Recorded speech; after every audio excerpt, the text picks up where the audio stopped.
म बोल्दिनँ किन हाँस्नु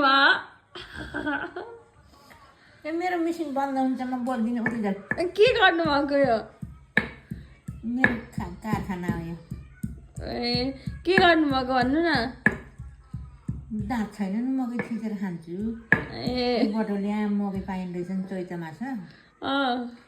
त्यही भएर थिचेर खानलाई छु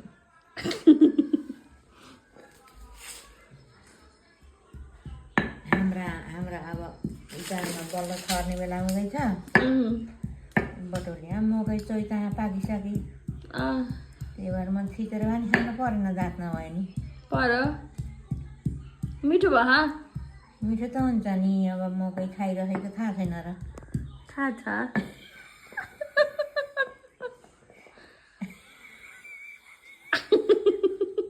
नाच्नु